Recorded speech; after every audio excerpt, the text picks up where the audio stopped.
tubos, manijas, grifos, teléfonos, teclados, dinero, puertas, manos, bocas, mesas, lapiceros, botones, cisternas. Una microgota de saliva, lágrimas o moco de algún contagiado esparce cientos de partículas del virus que pueden llegar a nuestras manos y entrar a nuestro organismo. Por eso, lávate bien las manos y evita el contagio. Ministerio de Salud y Protección Social. Gobierno de Colombia. Hola Juan, tantos años sin verte. ¿Aún trabajas con tu familia? No, estudié Relaciones Internacionales y Estudios Políticos en la Militar. Y ahora trabajo como asesor en una ONG. Pero yo siempre te veía trabajando.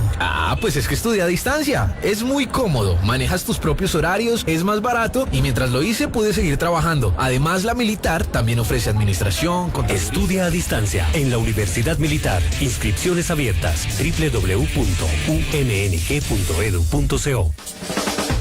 Desde la Universidad Militar Nueva Granada, en Bogotá, Colombia, transmite UMNG Radio. UMNG Radio.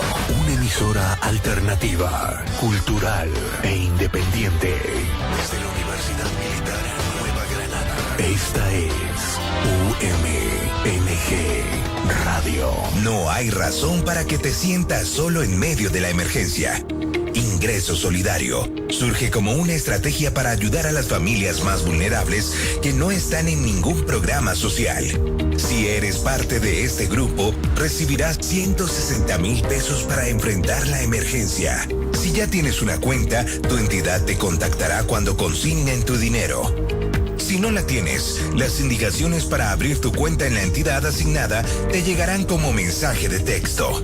En las 24 horas siguientes a la apertura de la cuenta recibirás el dinero. No te dejes engañar. No necesitas intermediarios, inscripciones o participar en sorteos. Este dinero es tuyo y estará seguro en tu cuenta hasta que lo necesites. Si necesitas retirarlo, no te expongas y evita aglomeraciones. Elige siempre la opción más segura y cercana a ti. Entra a ingresosolidario.dnp.gov.co y conoce si eres beneficiario. Ingreso Solidario, una acción del Gobierno Nacional, un esfuerzo de los colombianos para los colombianos.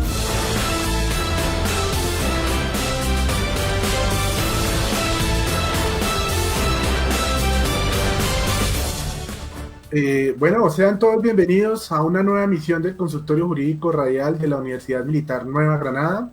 El día de hoy tenemos un nuevo programa relacionado con los temas tributarios que tanto nos afectan hoy en día, tanto personas naturales como empresas, entidades y demás. El día de hoy abordaremos la temática relacionada con el ABC tributario, devoluciones de saldos a favor en impuestos de renta y en IVA, prórrogas del calendario tributario, impuesto predial, vehicular y otros impuestos y tributos que son de interés en la actualidad. Todo esto sin duda alguna con ocasión a las medidas de estado de emergencia que han sido adoptadas por el gobierno nacional con ocasión a la crisis que se está generando por el incidente del coronavirus. Vamos a empezar por presentar a nuestros invitados el día de hoy, quienes nos acompañan y también vamos a darle espacio a nuestro invitado especial. Empezamos por presentar al doctor Andrés Felipe Velázquez Reyes. Doctor, bienvenido. Muy buenas tardes. Muchas gracias a la Universidad Militar, a mi universidad, por esta amable invitación para discutir estos temas tan importantes y tan actuales. Muchas gracias, doctor. El doctor Felipe es abogado, es docente y es asesor y conferencista. También es escritor y especialista en Derecho Tributario. También saludamos a nuestros invitados y panelistas, al doctor Gonzalo Molano Salcedo, al doctor Gilibert y a nuestra estudiante Cindy Lidiana Sierra Nova. Sean todos bienvenidos. Doctor Gonzalo, ¿cómo está? Profe Rosenberg, compañeros de la mesa de trabajo, bienvenidos todos. Quiero extenderle un saludo muy especial a nuestra audiencia, a nuestro señor rector, a nuestro director del consultorio jurídico de la Universidad Militar Nueva Granada y a nuestros estudiantes que nos escuchan el día de hoy en este tema tan importante para toda la población. Muchas gracias. Doctor Gilibert, buenas tardes. ¿Cómo está? Hola, muy buenas tardes a toda nuestra audiencia, a la universidad, a nuestro invitado especial. Muchísimas gracias por acompañarnos, a nuestros estudiantes quienes están realizando diferentes actividades acompañándonos el día de hoy, ya sea como panelistas o acompañándonos en las otras funciones que hay que realizar acá. Entonces, bienvenidos y muchísimas gracias por la invitación nuevamente. Bueno, muchas gracias. Y bueno, también le damos la bienvenida a nuestra estudiante Cindy Liliana Sierra Nova. ¿Cómo está, Cindy? Buenas tardes, doctor Rosenberg. Un saludo muy especial pues a nuestro doctor invitado hoy, todo un experto en la materia. Un saludo al doctor Gillier y al doctor Gonzalo. A todas las personas que nos escuchan, recordándoles que para ustedes somos más que una herramienta socioeducativa, entonces estamos siempre para contribuir a la solución de los problemas de orden jurídico y los invitamos a que cualquier pregunta que tengan la pueden colocar en los comentarios de Facebook o al correo electrónico consultorio.jurídicoradial@gmail.com y estaremos atentos a resolver sus dudas. Muchas gracias, Cindy. Es importante recordarles también a nuestros amables oyentes y asistentes que también podrán escribirnos sus inquietudes o sus preguntas a la dirección de Facebook con el nombre UMNG Radio, al cual nos podrán también enviar sus preguntas, y al correo que Cindy amablemente ya nos indicó, que consultorio.juridicoradial@unimilitar.edu.co. Bueno, entonces vamos a dar inicio a la temática del día de hoy, sin duda alguna, no sin antes hacer una mención especial en torno a el objetivo de este espacio radial y virtual que se está desarrollando de parte de la Universidad Militar Nueva Granada y el consultorio jurídico, cuyo propósito principal es precisamente difundir y socializar temas de actualidad jurídica en espacios de máxima difusión radial y virtual orientados al tratamiento precisamente de las principales problemáticas de derecho que más inquietan a la ciudadanía en general y a las comunidades menos favorecidas en este contexto social y económico del país. Entonces, reiteramos el tema del día de hoy y vamos a comenzar con la primera pregunta, que ha sido escogida también por nuestros panelistas, relacionada con aquellas medidas que en materia tributaria ha adoptado el gobierno en el marco del estado de emergencia. Entonces, sin más preámbulo, empezamos por el doctor Velázquez. Doctor, cuéntenos cuáles han sido esas medidas que se han adoptado y, bueno, qué podemos decir frente a las decisiones que se están tomando por el gobierno en materia tributaria. Doctor. Bueno, muchas gracias nuevamente por la invitación. Como ustedes saben, estamos en una pandemia del COVID-19. Hay una emergencia sanitaria decretada por el Ministerio de Salud y la Protección Social hasta el 30 de mayo. Hubo un primer estado de emergencia, un estado de excepción, de emergencia económica y social, en el cual se dictaron unos decretos legislativos. En esos decretos legislativos, para lo que nos atañen en el aspecto tributario, hubo primero una decisión de implementar con mayor velocidad la devolución del impuesto sobre las ventas que fue dispuesta en la Ley 2010 del 2019. Recordemos que esa devolución del IVA aplica para personas de los deciles más bajos de ingresos del país, un ingreso más o menos de 75,000 pesos. Entonces hubo un decreto legislativo para poder reglamentar esa devolución de la manera más ágil y más oportuna. Otro decreto legislativo tuvo que ver con la adopción de un impuesto solidario para personas, para funcionarios públicos, de acuerdo con el artículo 123 de la Constitución Política, en lo que ya iremos a ver más adelante. Eso, digamos, en lo que atañe a decretos legislativos, pero quizás en materia tributaria, lo que el gobierno nacional ha procurado hacer es modificar los calendarios para pagar los tributos del orden nacional. Eso lo ha hecho especialmente con los decretos 435 y 520 del 6 de abril del 2020. Entonces, ¿qué ha pasado? Principalmente se han modificado el calendario para declarar y pagar impuesto sobre la renta para las personas jurídicas, para los grandes contribuyentes y para las personas pertenecientes al régimen tributario especial. Entonces, ese decreto 520 establece una primera, en lo que atañe a los grandes contribuyentes, tienen que pagar una segunda cuota del impuesto sobre la renta que va en unas fechas entre el 21 de abril y el 5 de mayo. Entonces estamos ya finalizando el pago de la segunda cuota para los grandes contribuyentes. Ok. Esos grandes contribuyentes van a declarar una tercera cuota y presentar la declaración en el mes de junio. Entonces, ese decreto 520 ha establecido esa modificación de esos plazos. No se han modificado, por ejemplo, plazos para presentar declaración de renta a personas naturales. A grandes rasgos, más o menos, el gobierno nacional eso es lo que ha hecho. Decretos legislativos para poder incorporar devolución del IVA, para incorporar un impuesto solidario cuyos elementos de la obligación analizaremos ahorita en esta transmisión, sí, y señor, la modificación de los calendarios tributarios. Eso es más o menos a grandes rasgos lo que ha hecho el gobierno nacional. Gracias, doctor Andrés. Importantes esas precisiones. Sí, señor, como usted lo indica, vamos a seguir profundizando en esos temas a lo largo de nuestra misión el día de hoy. Pero para nuestros seguidores, para nuestros oyentes que de pronto no tienen claridad sobre algunos conceptos en el ámbito y el contexto tributario, sí sería importante que alguno de nuestros panelistas nos ayudara a entender quiénes son sujetos obligados o sujetos responsables del cumplimiento de la obligación tributaria. En ese caso le voy a dar la palabra al profesor Gonzalo. Profesor Gonzalo, usted nos podría ilustrar un poco quiénes somos o quiénes estaríamos obligados a cumplir con la obligación del pago del impuesto de la renta y quiénes somos sujetos y quiénes estarían o estamos incluidos dentro de esas obligaciones. ¿Profesor? Claro que sí. Nuevamente un saludo especial a nuestra audiencia.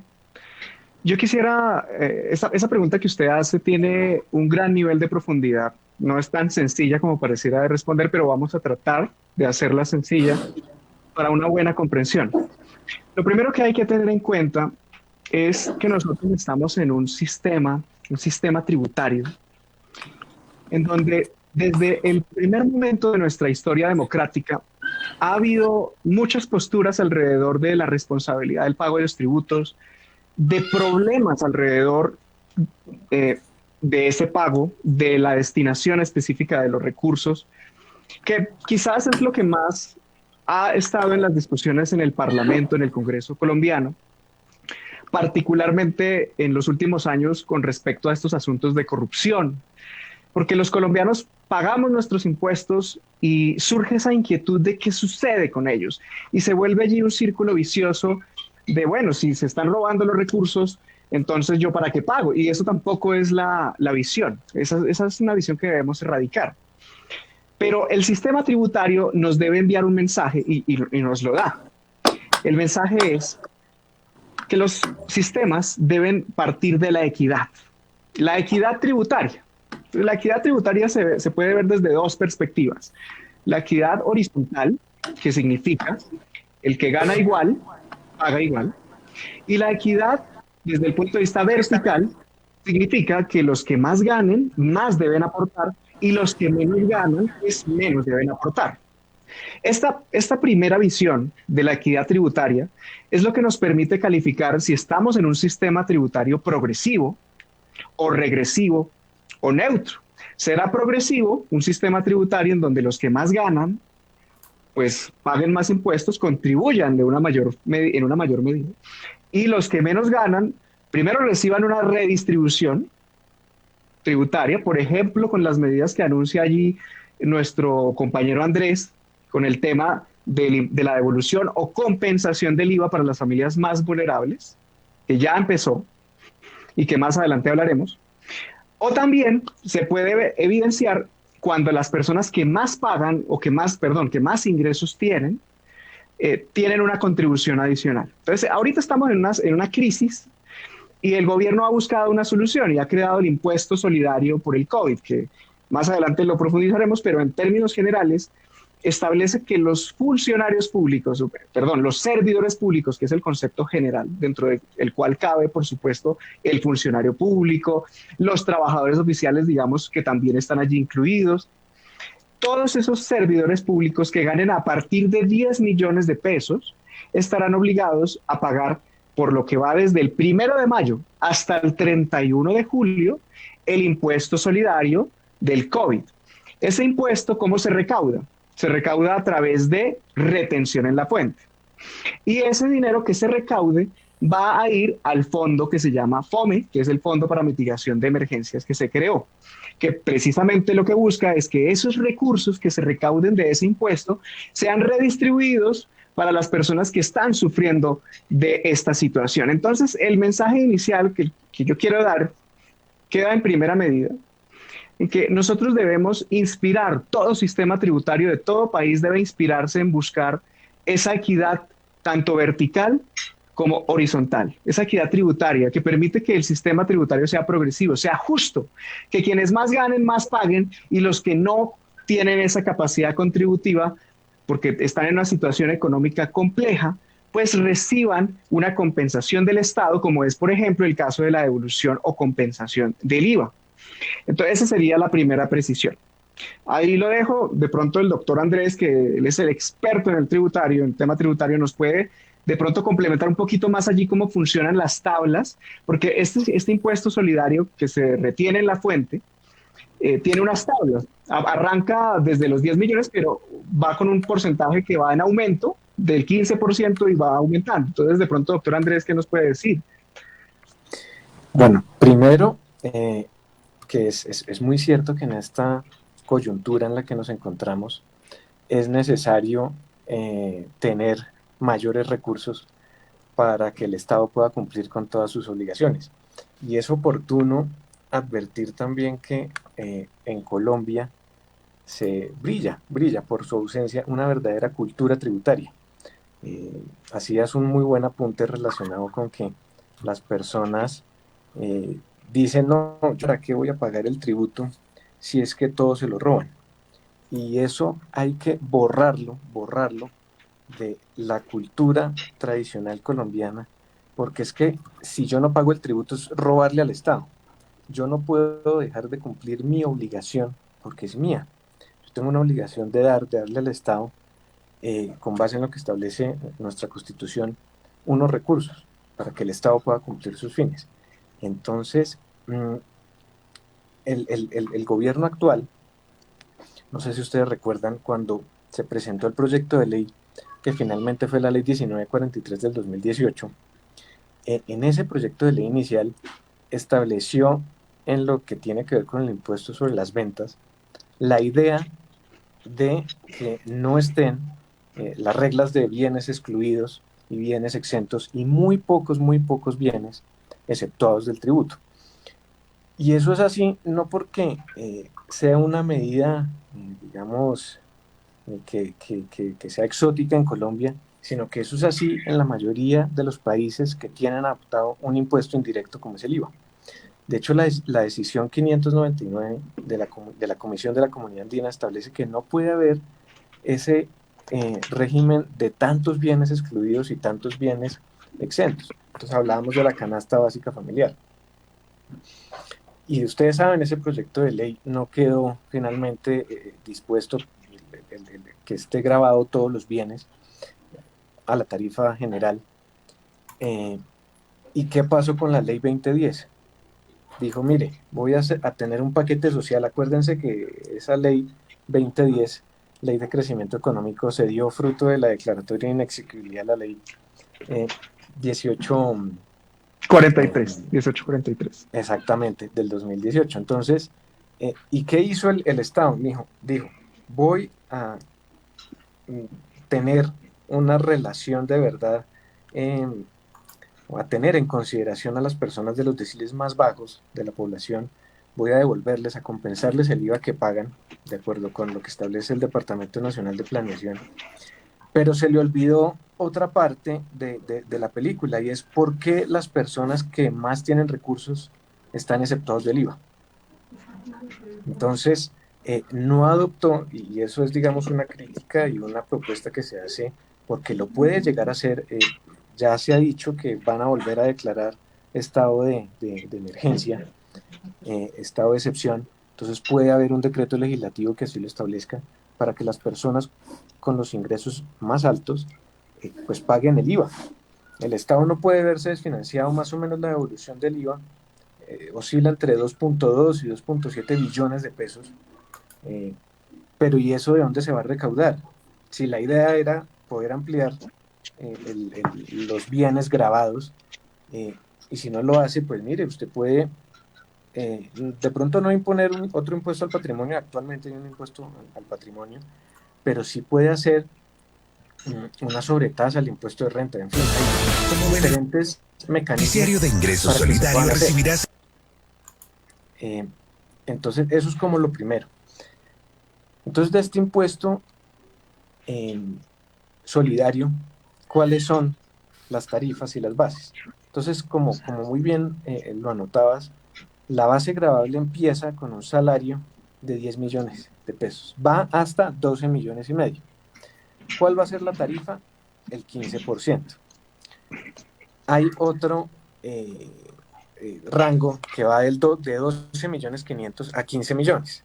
La tarifa, 16%. Y así hasta una base gravable de 20 millones con una tarifa del 20%. Esa tarifa, el impuesto final, tiene un mecanismo de cálculo que se aplicará como lo advertías en la retención en la fuente, que iba a ser la entidad pública pagadora. Entonces es el salario, honorarios o la mesada pensional menos 1.800.000 por la tarifa correspondiente. Es una tarifa marginal. Doctor, disculpe, uno de nuestros oyentes, a propósito del tema, nos hace una pregunta importante. Arturo Navarro, quien nos escribe a través de Facebook, nos dice: buenas tardes, ¿cómo van a quedar los contratistas que tienen 2 o más contratos y que suman más de 10 millones? Pues me imagino yo que a lo que él se refiere, más que a contratistas, es a servidores públicos. De acuerdo con el decreto legislativo al que hace referencia el doctor Andrés, está relacionado precisamente con servidores que devengan más de... Pero también aplica a contratistas. Y también aplica a contratistas. Exacto. Perfecto. Los sujetos pasivos no solamente... Doctor Andrés. Los sujetos pasivos no solamente son esos servidores públicos, sino también contratistas vinculados a las entidades a través de contratos de prestación de servicios.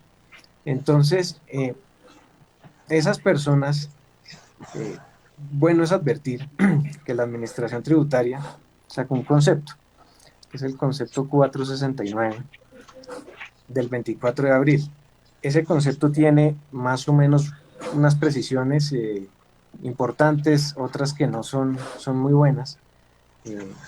Tiene un grupo de 3, digamos, podemos reunir en 3 grupos los sujetos pasivos. Entonces, el primero es el funcionario público, de acuerdo con ese artículo 123 de la Constitución Política, que así lo establece el Decreto Legislativo 568. Pero también las personas naturales vinculadas mediante los contratos de prestación de servicios, cuyos honorarios profesionales mensuales sean de 10 millones o más. Y las otras son los pensionados, que también reciban una pensión superior a 10 millones. Si entiendo la pregunta, la persona está diciendo: oiga, ¿qué pasa si yo tengo más de 2 o 3 contratos de prestación de servicios con entidades públicas y me van a sumar para efectos del impuesto? Pues hombre, vamos a ver, miren lo que establece textualmente ese decreto 568. Ponerlo aquí un segundito, porque puede haber distintas interpretaciones. Puede haber una interpretación que diga: mire, usted por cada contrato de prestación de servicios, si no le supera los honorarios 10 millones, pues usted no es sujeto pasivo. Y otra interpretación, más en búsqueda de un principio de equidad, dirá: no, pues usted sume todo el paquete, a ver en cuál base marginal se encuentra, a cuál le pueden aplicar su impuesto. Entonces, fíjese que en el hecho generador de ese tributo está el hecho generador. Constituye el pago o aún en cuenta de salarios y honorarios mensuales periódicos de 10 millones o más y mesadas pensionales de las megapensiones de más de 10 millones.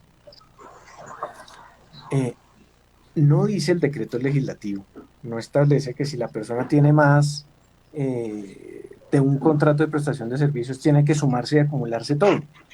Entonces, si la entidad pagadora, si la entidad pública a la cual está vinculado el prestador del servicio, le paga unos honorarios inferiores a 10 millones, pues a él no le aplicará retención. No podrá haber una entidad, porque el decreto legislativo así no lo estableció, que sea la llamada a recaudar el impuesto. No se puede sumar en una sola canasta todos los honorarios, porque así no quedó en el decreto legislativo. Entonces, si esa persona puede que tenga 3 contratos de prestación de servicios, cada uno de 3 millones y medio, 3 millones 700, que podría llegar a sobrepasar la base gravable, resulta que hay una indeterminación de cómo podría verse si se genera o no el tributo, porque como está redactado el decreto legislativo, es el pago de unos honorarios superiores a 10 millones. Entonces, si la entidad pública le va a pagar 3 millones 700, pues no tiene base gravable. Lo mismo hará la otra entidad pública de 3 millones 700. No sé ustedes... Profe Andrés, Doctor, el concepto de la DIAN no sería vinculante en la interpretación. Hola, soy Gonzalo Guerra y te doy las siguientes recomendaciones. Lávate las manos frecuentemente con agua y jabón o usar Apaguen los micrófonos a todos los invitados para podernos escuchar, porque tenemos ahí una interferencia de sonido. Retomando entonces la pregunta del doctor Gonzalo, y tratando, digamos, de retomar lo que se está explicando, porque tenemos varias preguntas de algunos de nuestros oyentes relacionadas con el tema. Cabría, si me lo permite, doctor Gonzalo, cabría hacer, digamos, ahondar en la siguiente cuestión, y es si la norma, si el decreto legislativo está estableciendo unos parámetros bajo los cuales los sujetos que estarían obligados a cumplir con el pago de este impuesto, hablando de contratistas y servidores públicos que vengan más de 10 millones de pesos por concepto de honorarios, salarios, prestaciones. La cuestión es, si el decreto legislativo no precisa de manera puntual que abarcará la suma de todos los contratos digamos, que tenga el contratista, si la DIAN elabora un concepto diciendo que se tendrán en cuenta todos los contratos, digamos que nosotros, ¿a quién le terminamos de hacer caso? ¿Al decreto legislativo o la DIAN puede complementar la interpretación de ese decreto? Vamos en el sentido de la pregunta del doctor Gonzalo. Doctor Andrés. Pero iba a participar el doctor Josenberg o el doctor Gilibert. Sí, bueno, esa es la pregunta que estamos en este momento. ¿Me permites? Ya le damos la palabra al doctor Gilibert. Entonces, pongo en contexto esa pregunta también para todos los panelistas, porque existe esa cuestión en torno a la necesidad de saber si la DIAN tiene esa facultad legal para complementar el concepto regulador del decreto, en el sentido de que si 2 o más contratos, digamos también así como lo plantea nuestro oyente Arturo, podrían sumarse para efectos de tenerse en cuenta como obligados para cumplir con el pago de ese impuesto. Entonces, la dejamos abierta esa pregunta, pues los panelistas de intervenir. Sí, doctor Gilibert. ¿Me permites? Bueno, aquí hay un tema que es muy claro frente a lo que tú estás señalando y frente a lo que ha señalado el doctor Andrés. Me gustó muchísimo lo que señala el doctor Andrés, y es que él parte de 2 situaciones, que hay 2 interpretaciones frente a este tema.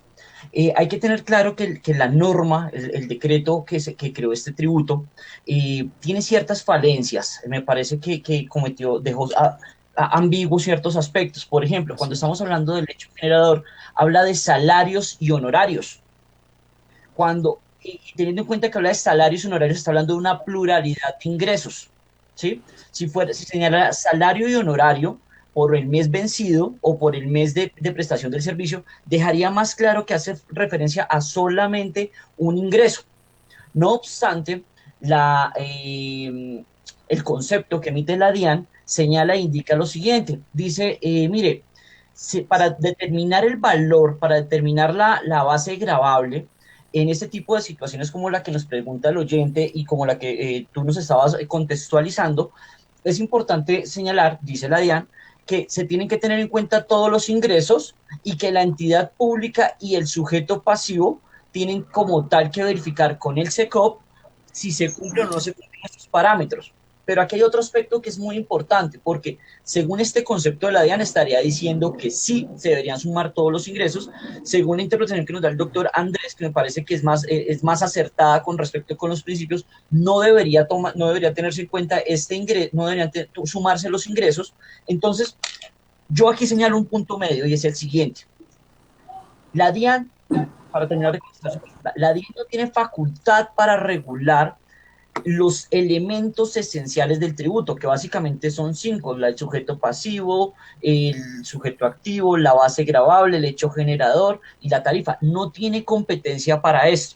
Entonces, en el concepto que emite la DIAN, lo que está haciendo es tomando una ambigüedad del decreto 568 al hablar de salarios y honorarios y ampliarlo para señalar que al determinar la base gravable se deben tomar todos los ingresos.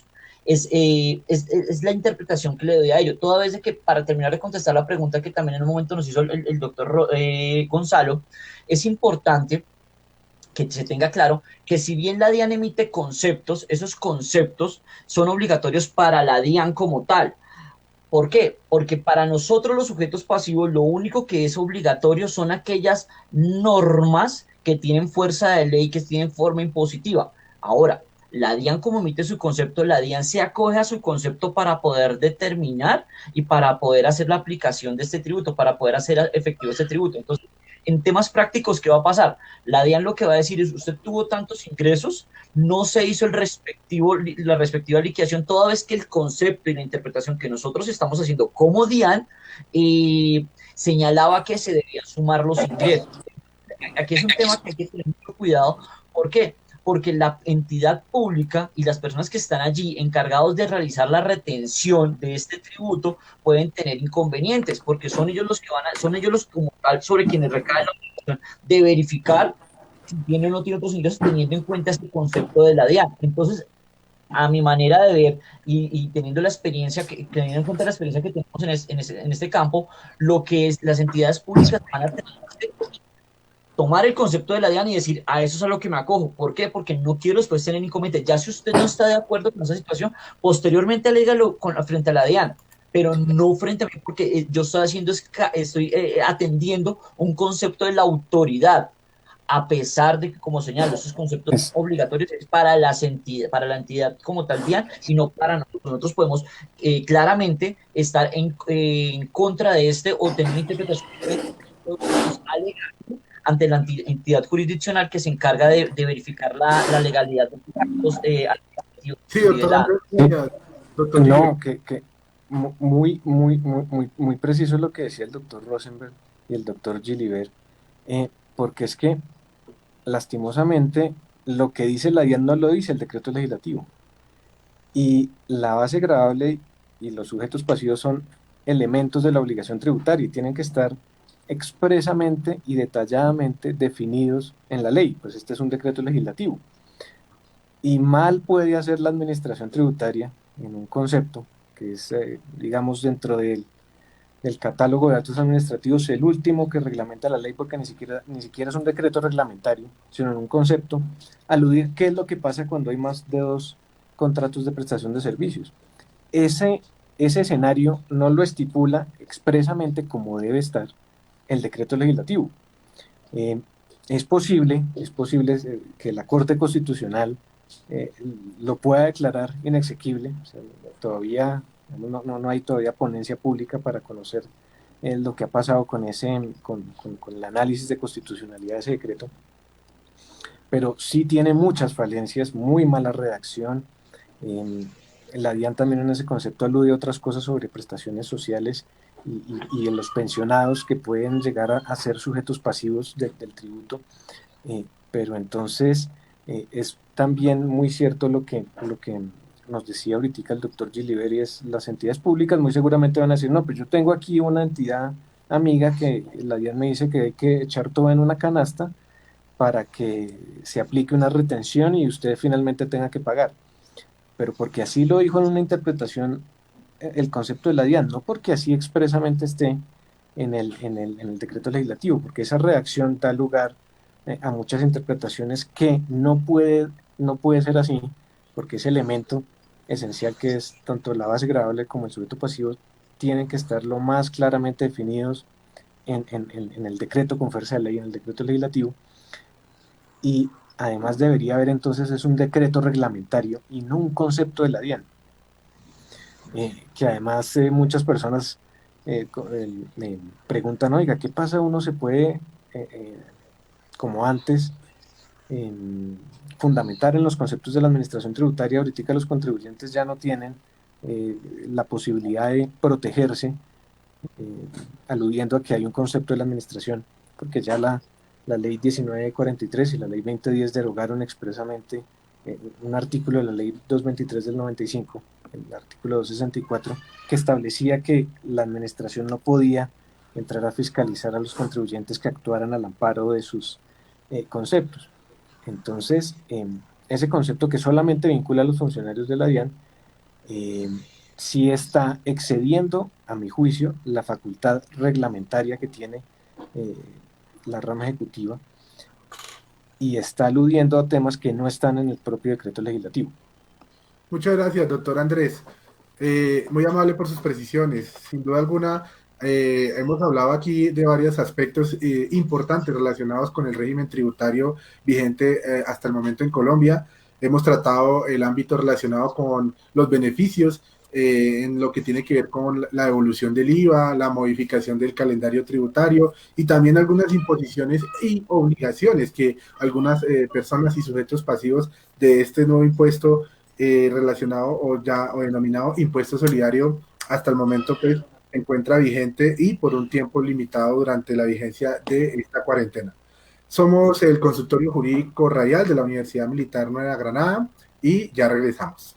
Conoce la amplia oferta educativa presencial y a distancia que te ofrece la Universidad Militar Nueva Granada. Economía, administración de empresas, relaciones internacionales y estudios políticos, ingeniería multimedia y muchos programas más. Universidad Militar Nueva Granada, la U, acreditada para todos. Lavarse las manos es la mejor manera de prevenir el coronavirus. Este virus puede habitar en cualquier parte, en personas y objetos con las que entramos en contacto diariamente. Tubos, manijas, grifos, teléfonos, teclados, dinero, puertas, manos, bocas, mesas, lapiceros, botones, cisternas. Una microgota de saliva, lágrimas o moco de algún contagiado esparce cientos de partículas del virus que pueden llegar a nuestras manos y entrar a nuestro organismo. Por eso, lávate bien las manos y evita el contagio. Ministerio de Salud y Protección Social. Gobierno de Colombia.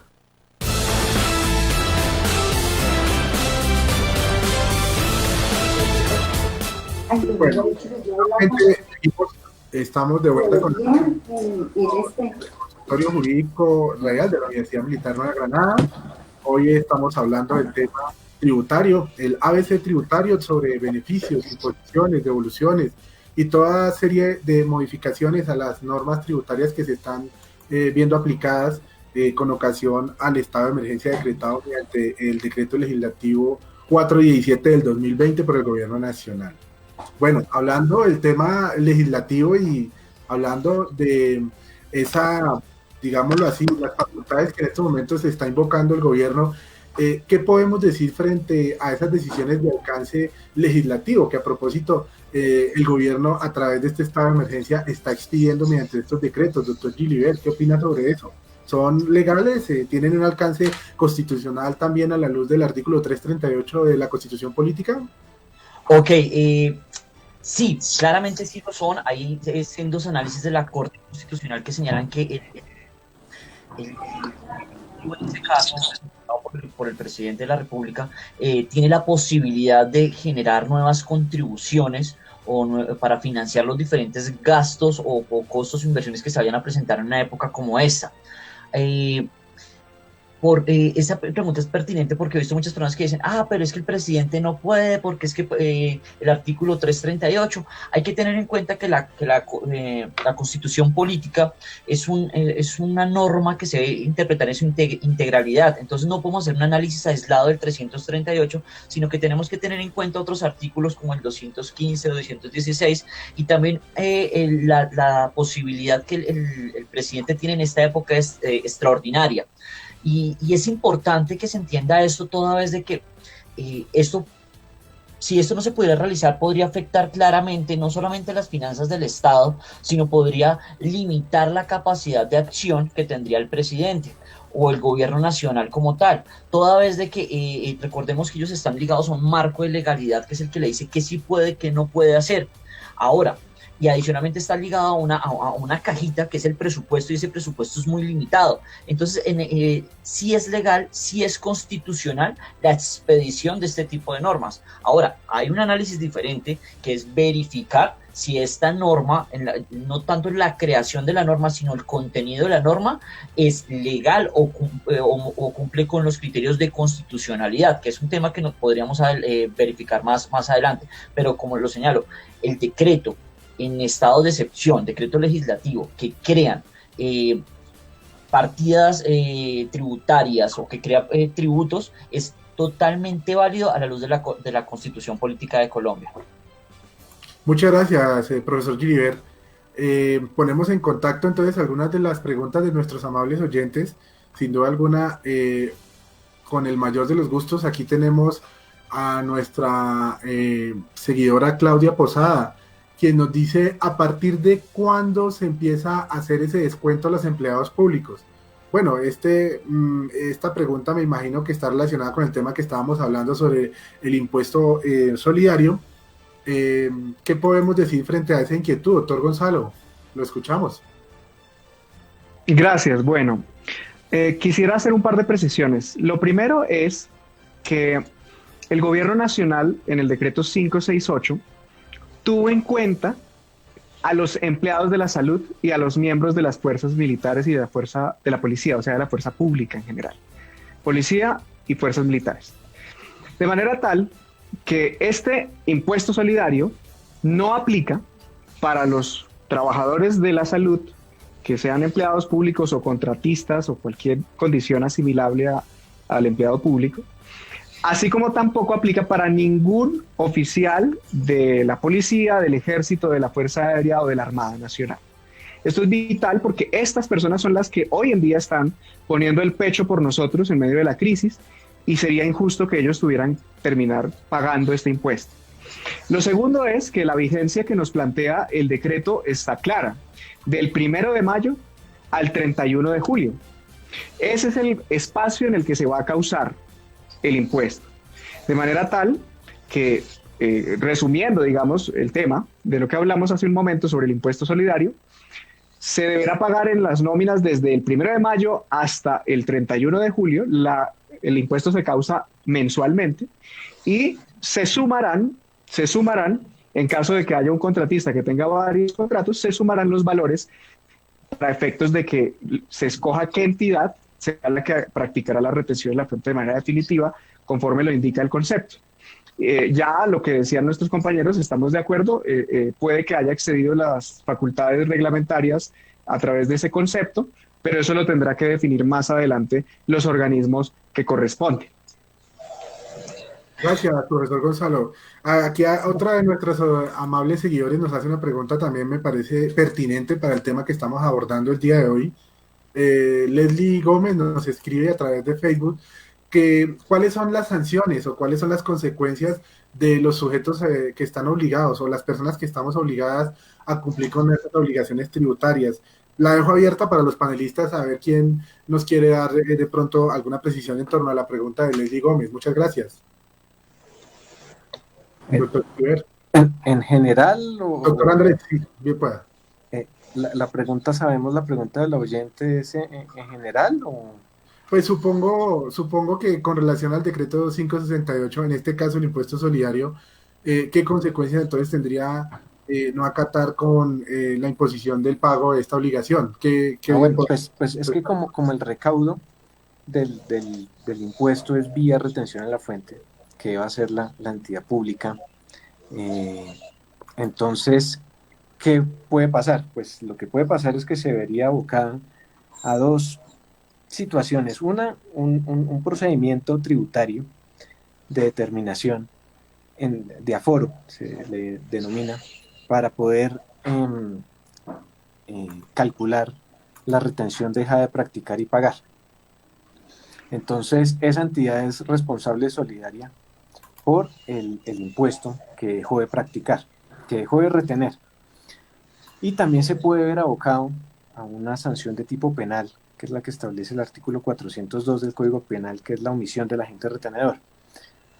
Porque este impuesto no tiene una declaración, digamos, privada por parte del sujeto pasivo, que él vaya, haga su declaración, la presente y la pague, sino que se recauda íntegramente por el mecanismo de la retención en la fuente. Entonces, como son las entidades públicas las encargadas de practicar esa retención y de consignarla al Estado, pues tienen, si no lo hacen, se ven abocadas a que la administración tributaria, en este caso la DIAN, determine oficialmente esa retención deja de practicar, más una sanción que si ellos no la pagan oportunamente, podrá ser o sanción por extemporaneidad si lo presentan cuando inicie el procedimiento administrativo, o será una sanción por no declarar, y pues podrían verse abocado a un problema penal, que es el artículo 402 del Código Penal. Eso está establecido en el artículo 12 y el artículo 13 del Decreto Legislativo 568. Entonces, más o menos eso sería. Profe, ¿quién es el agente retenedor para claridad del oyente? El agente retenedor es la entidad pública que o paga el salario o paga los honorarios a la entidad a la cual está vinculado ese servidor público o ese prestador de servicios mediante contrato de prestación de servicios. Gracias, doctor. ¿Y qué podríamos decir frente a los contratistas independientes que no devengan recursos de entidades del Estado? ¿Ellos también deberían estar preocupados por tener que darle cumplimiento al impuesto solidario? No. Esto, los sujetos pasivos únicamente están dispuestos para los servidores públicos y las personas vinculadas con contrato de prestación de servicios y de apoyo a la gestión pública, de acuerdo con el artículo 123 de la Constitución. Pero los, en general, prestadores de servicios a otras entidades que no tengan naturaleza pública, pues no son sujetos pasivos. Ahí pueden haber discusiones sobre si entidades descentralizadas como una sociedad de economía mixta, todos sus empleados son sujetos pasivos o no del impuesto solidario. También la otra duda que surge es si todos los pensionados, porque el decreto legislativo también es como muy genérico, entonces si todos los pensionados también serían sujetos pasivos. Entonces el artículo 2 de ese decreto claramente establece que los servidores públicos, de acuerdo con el artículo 123 de la Constitución, y las personas naturales vinculadas con contrato de prestación de servicios, que tengan su contrato en la rama ejecutiva en los niveles nacional, departamental, municipal y distrital, sector descentralizado y sector central, también en las otras dos ramas del poder público, la rama legislativa y la rama judicial, y organismos de control, pues son los llamados a ser sujetos pasivos si cumplen con los rangos de base gravable. Pero entonces sí puede haber la discusión es en torno a empleados de sociedades de economía mixta y pensionados. El resto de empleados que tengan un contrato laboral con una persona privada, que hagan parte del sector privado, y también personas con contratos de prestación de servicios en el sector privado no son llamados a ser sujetos pasivos. Ok, y digamos, como para complementar esa pregunta, también habría que indagarse sobre si los servidores públicos o los contratistas que, digamos, no alcanzan a superar el tope de los 10 millones en los ingresos, pero que reciben un ingreso, digamos, de otra entidad particular o de una entidad privada y les hace subir el tope, ¿ellos también podrían estar incluidos dentro de los sujetos pasivos? O... Claro, piénsense, por ejemplo, un servidor público que tenga un salario de 5 millones, pero resulta que tiene un arriendo de otros 7 millones, entonces recibe mensualmente 13 millones. Pues a mi juicio no debería ser sujeto pasivo del impuesto solidario, porque como está estructurado ese decreto y así como establecen los considerandos del decreto, es para la persona que recibe ese salario o esos honorarios, pero directamente de la entidad pública, directamente del Estado. No debería sumarse en esa canasta si él tiene un arriendo, si recibe unos rendimientos financieros por inversiones que tenga, pues esos ingresos no deberían sumarse para tener en cuenta el impuesto. Profe Andrés, ¿y qué pasa con la prima ahorita semestral? Mucha gente podría estar preocupada que de pronto gana 5 o 6 millones de salario, pero cuando reciba la prima, pues va a recibir más de 10 millones. ¿Qué pasa con ellos? Ahí en eso también hay divergencia entre lo que está redactado en el decreto legislativo y lo que está en el concepto de la DIAN. Voy a leerlo textualmente para que miremos la diferencia de los dos casos. Dice, las liquidaciones pagadas o abonados en cuenta, espérenme aquí, un segundito.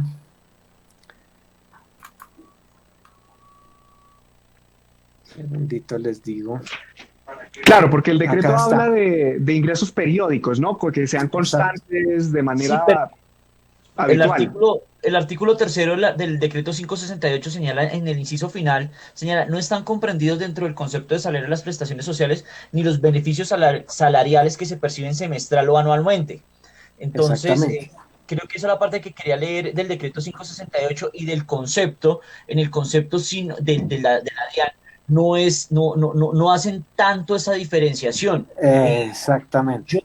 Yo me iría, teniendo en cuenta la línea que está trazando el doctor Andrés, el decreto 568 es la norma que es aplicable. Entonces, en este caso es supremamente claro, y de lo que más claro es el decreto 568, es que este tipo de beneficios no debería ser como tal tenido en cuenta para un sino que sucedería acá, pues en mayo no, en junio no, pero en el momento en que me van a dar la prima o que me van a dar un beneficio salarial, entonces me lo van a aumentar de una vez, entonces me pagué en un mes, pero en otros 2 meses no, cuando no tiene, si bien nace una relación de prestación de servicio personal, no hace relación al mismo salario que fue lo que se pactó para pago mensual o para pago bimensual o como te haya señalado.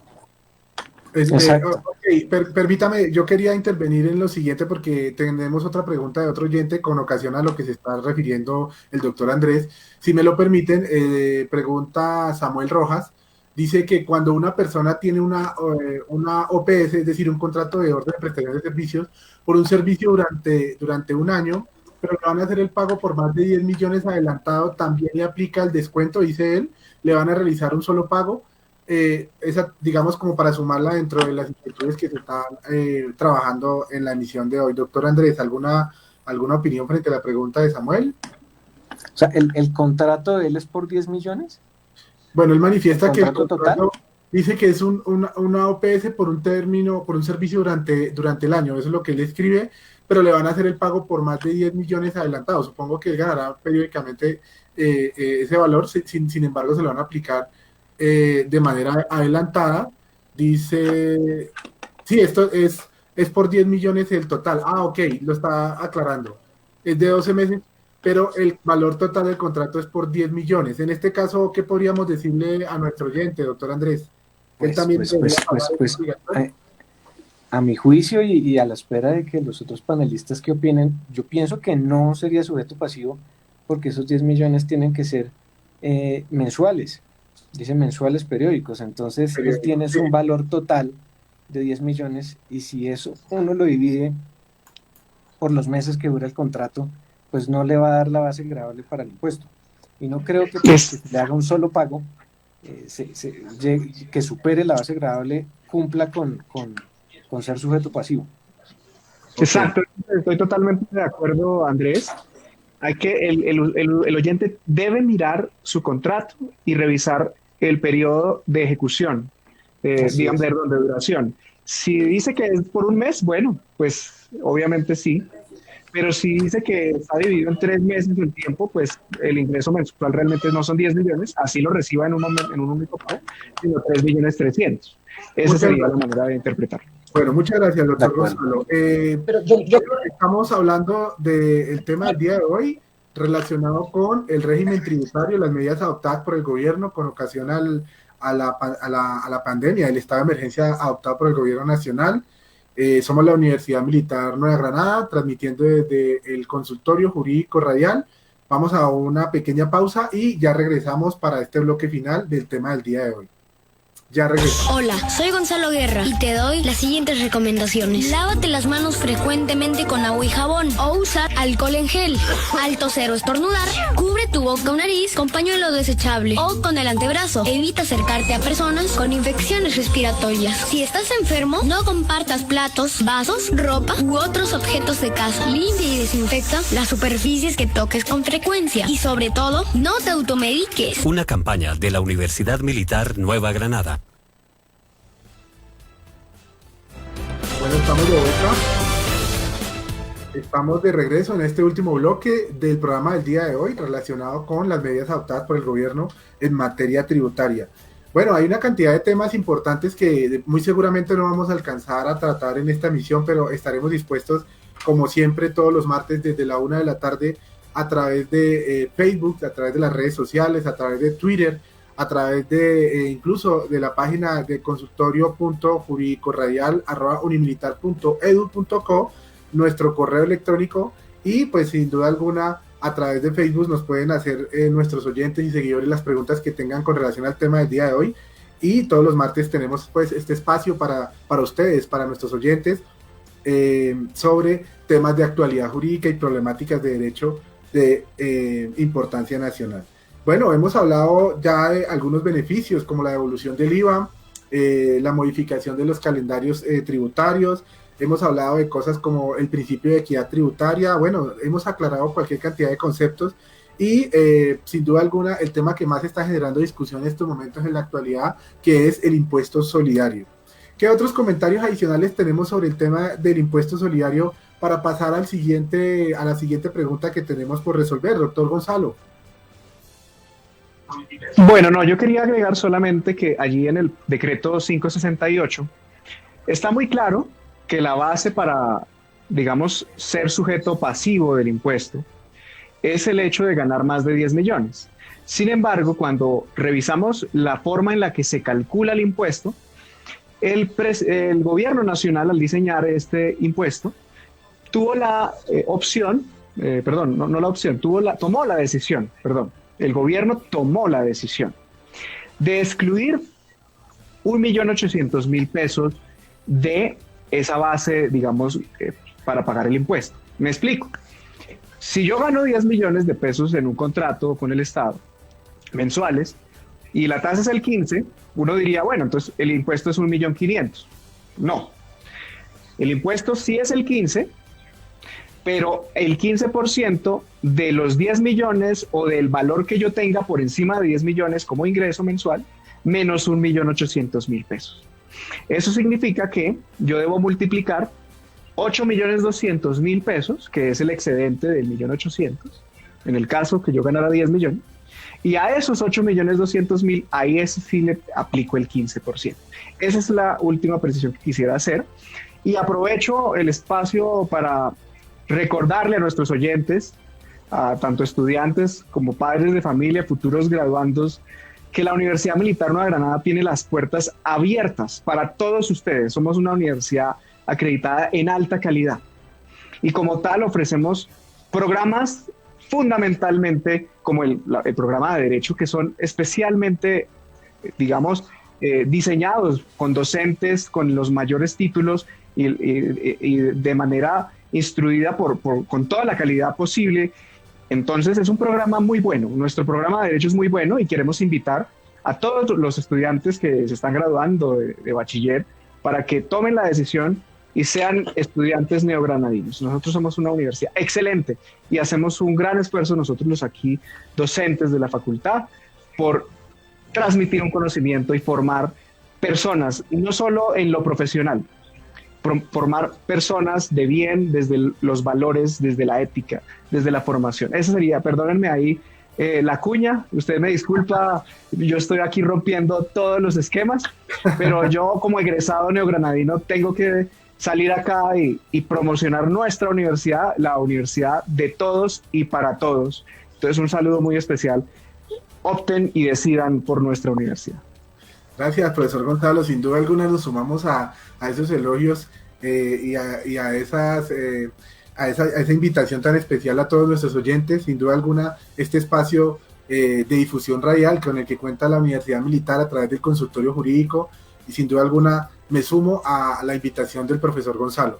Pero bueno, continuamos entonces ya en esta fase final del tema del día de hoy relacionado con el régimen tributario, las medidas adoptadas por el gobierno y bueno, una cantidad de cosas que muy seguramente van a seguirse modificando a lo largo de este estado de emergencia. Hablemos de los beneficios, concluyamos entonces con esta fase. ¿Qué otros beneficios tributarios a nivel regional, territorial, departamental, doctor Gilibert, de pronto usted sabe o conoce en estos momentos el gobierno esté también implementando? ¿De qué más podemos hablar al respecto? Y pues sobre todo el ciudadano a pie o cualquier oyente que en estos momentos se está sumando a nuestra emisión quisiera saber, bueno, ¿qué otros beneficios también tenemos nosotros los que estamos padeciendo de esta crisis de emergencia económica y sanitaria, doctor Gilibert? Bueno, muchísimas gracias. Antes de eso me gustaría hacer una precisión pequeña, no sé si más adelante vamos a tocar el tema sobre la propia constitucionalidad del decreto 568, pero pues es un tema muy, muy puntual y es que me parece abiertamente lesivo que a las personas que están vinculadas con el Estado se les aplique un tributo sobre una base gravable de 10 millones de pesos cuando podría también tenerse en cuenta para otras dos, para las personas que están en el sector privado. Me parece que rompe ese principio de igualdad frente al ingreso que se percibe de una u otra fuente. Ahora, frente a los beneficios que se tienen como tal, hay que tener en cuenta que cada entidad territorial, cuando hablamos de entidades territoriales estamos hablando del departamento, de los municipios, tienen la facultad como tal de reglar el cumplimiento de sus obligaciones tributarias, en el sentido que ellas son las que determinan su propio calendario tributario, las formas en que se cumplen estas obligaciones. Entonces, ¿qué se ha observado o qué se ha podido encontrar? Se ha encontrado que las diferentes entidades de carácter territorial han señalado una serie de beneficios. Recogemos algunas de ellas en donde se indican, por ejemplo, en Armenia, que se ampliaron los plazos para la presentación del ICA, en Barranquilla hubo una modificación igualmente y se redujeron inclusive tarifas en algunos tributos distritales, en Bogotá también hubo modificación del calendario tributario y se adoptaron nuevos plazos, por ejemplo, para el pago del impuesto predial y vehículos, en Cali señalaron una modificación en los plazos para el ICA. Entonces, básicamente, ¿qué hay que tener en cuenta acá? Todas las modificaciones de las entidades territoriales están enfocadas en dos de sus impuestos más importantes, que es el del impuesto del ICA y el impuesto predial. Bueno, incluyo también el de vehículos, de estos tres impuestos. Entonces, la mayor de las posibilidades que ellos han tenido es modificar la tarifa o de ampliar los plazos, es decir, modificar su calendario tributario. En eso han consistido como tal las medidas que se han adoptado en diferentes municipios, en diferentes entidades territoriales. Gracias, profesor Gilibert, muy puntual, muy importante su precisión. Doctor Andrés, ¿iba a decir algo? Sí, no, de eso, ¿no?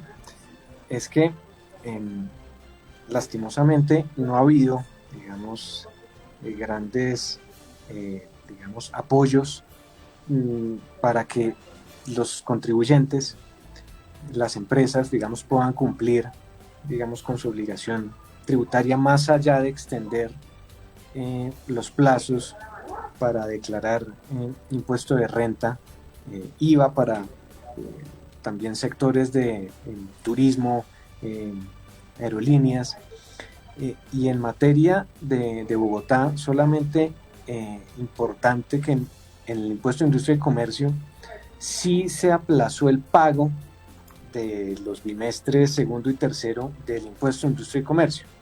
pero es muy importante advertir que es el pago, no la declaración. La declaración sí tiene que presentarse en el calendario que ya había dispuesto desde el año pasado la Secretaría Distrital de Hacienda, pero el pago sí podrá hacerse hasta el 17 de julio del 2020.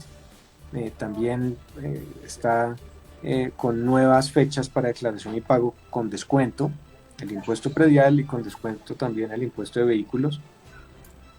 Pero hay muchas entidades territoriales que no han adoptado ningún tipo de beneficio para las personas, no han modificado su calendario tributario y encuentra uno muchas veces de clientes que se encuentran en diferentes municipios o ciudades en los cuales han tenido problemas de flujos de caja, pues por pagar, porque cada municipio es independiente, ellos son los encargados de regular las fechas y los formularios para la presentación de los tributos que ellos administran. Entonces sí es importante mirar cada municipio en el cual cada persona de pronto se encuentre y sea sujeto pasivo de los impuestos territoriales, si puede o no acogerse a ciertos plazos.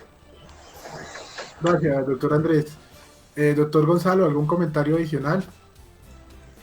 Sí, hay un beneficio que yo considero es muy importante en esta época.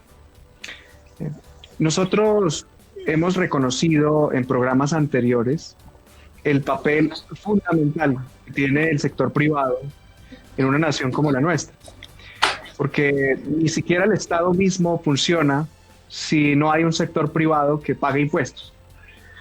De manera que claramente en una situación como la que enfrentamos, con prácticamente toda la economía paralizada, ya estamos viendo en algunas ciudades cómo se reactiva de manera progresiva algunos sectores desde el pasado 27 de abril, pero los sectores económicos siguen allí congelados.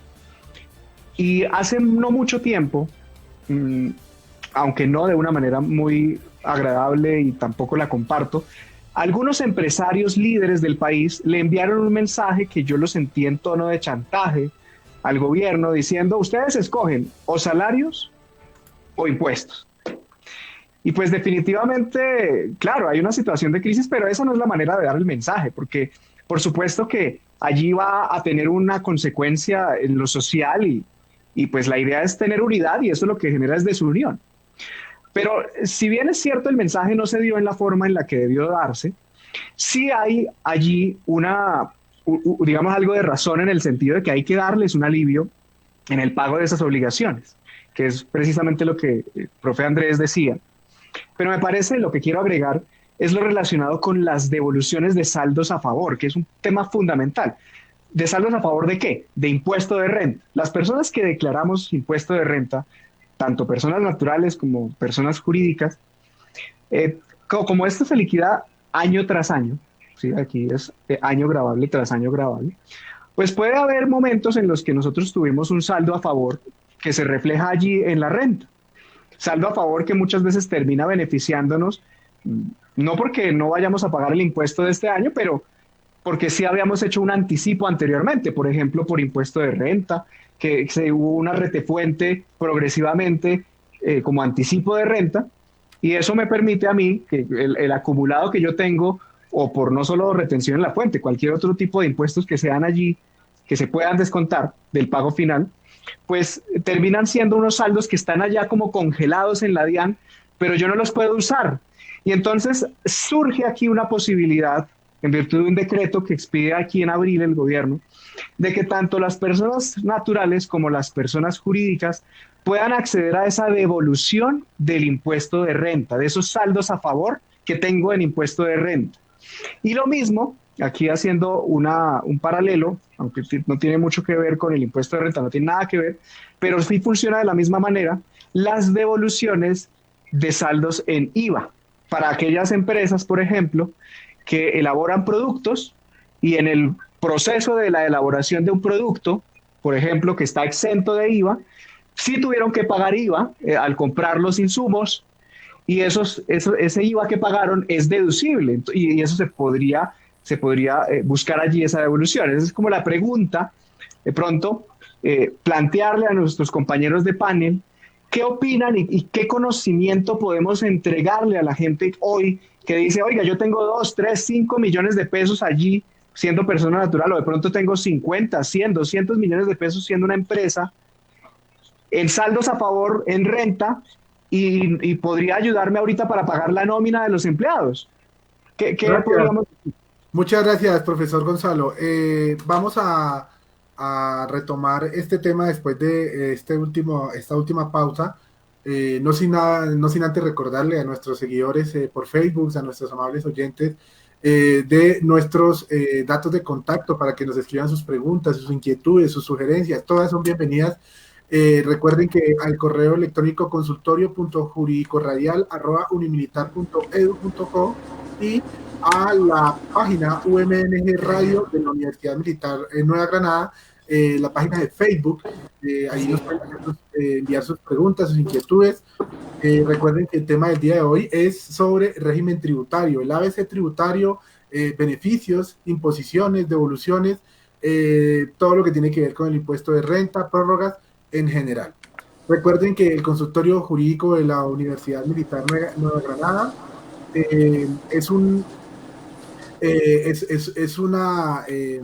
está creada con el propósito de ofrecer servicios de asistencia jurídica gratuita a las personas que sean de escasos recursos económicos o que así lo soliciten directamente en nuestras sedes o a través de la Universidad Militar en la sede de la calle 100 o a través de los consultorios satélites. Más información se puede encontrar a través de la misma página de la Universidad Militar Nueva Granada. Recuerden que somos la Universidad Militar Nueva Granada, el consultorio jurídico radial. Vamos a unos mensajes y ya regresamos al bloque final. Muchas gracias. No hay razón para que te sientas solo en medio de la emergencia.